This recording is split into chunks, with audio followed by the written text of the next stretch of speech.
World कप में India ऐं पाकिस्तान जूं टीमूं अहमदाबाद जे नरेंद्र मोदी स्टेडियम में आम्हूं साम्हूं थियूं। पर इन खां अॻु सोशल मीडिया ते पाकिस्तान ख़िलाफ़ सख़्तु मौक़िफ़ रखंदड़ भारतीय वापेदारनि मैच जे बाइकाट जो मुतालबो कयो। पाकिस्तान हेल ताईं वर्ल्ड कप में 2 मैचुस खेॾी चुको आहे ऐं इहे ॿई मैच हैदराबाद में खेॾियूं वयूं हुयूं ऐं इन मौक़े ते पाकिस्तानी टीम लाइ ग्राउंड में काफ़ी सपोर्ट बि नज़र आई। हैदराबाद में लॻल जीतेगा भई जीतेगा नारा पाकिस्तानियुनि खे बि हैरान करे रहिया हुआ ऐं पाकिस्तानी कप्तान बाबर आज़म बि टीम खे सपोर्ट कंदड़ शौक़ीननि जा थोरा मञिया हुआ।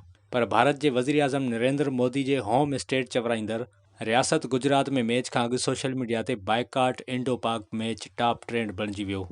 क़ौम परस्त भारतीय वापेदार पंहिंजे क्रिकेट बोर्ड ते बि तनक़ीद कंदे नज़र आया ऐं शेम ऑन BCCI ऐं बाइकाट BCCI जहिड़ा ट्रेंड्स बि एक्स ते ॾिठा विया। अहमदाबाद आमद जे मौक़े ते पाकिस्तान खे मिलियल वेलकम बि कुझु वापेदारनि खे पसंदि न आयो। दीपक नाले वापेदार हिकु वीडियो ते तबसरो कंदे लिखियो त छा BCCI ईअं करे सघे थो? जेको BCCI ऐं जे शाह पाकिस्तान जे एज़ाज़ में कयो आहे इहो बिल्कुलु बर्दाश्त जोॻो नाहे। वापेदारनि जो वॾो अंग पाकिस्तान ते भारत में दहशतगर्दी पखिड़ण जो इल्ज़ाम लॻाईंदो रहियो। मेजर पवन कुमार नाले वापेदार लिखियो त पाकिस्तानी असांजी फ़ौज खे मारनि था ऐं असां हिननि लाइ हथ पेर खोले आजियां कयूं था। यादि रहे त पाकिस्तान नईं दिल्ली तरफ़ां लॻायल इल्ज़ामनि खे रद्द करे चुको आहे। हिकु ॿिए भारतीय वापेदार अहिड़नि ई तासुरात जो इज़हार कंदे लिखियो त हिकु क्रिकेट मैच असांजी फ़ौज खां वधीक कुझु बि न आहे। दुश्मन हमेशह दुश्मन हूंदो आहे। जिते सोशल मीडिया ते पाकिस्तान ऐं भारत जी मैच जे बाइकाट जो मुतालबो कयो वियो आहे उते वापेदारनि जे हिकु वॾे अंग क्रिकेट ऐं सियासत खे धार रखण जी बि ख़्वाहिश जो इज़हार कयो आहे। शावेज़ नाले वापेदार लिखियो त मां सियासत ते बहस नथो करियां ऐं न पाकिस्तान इंडिया प्रोपेगंडा जो हिसो बणिजां थो,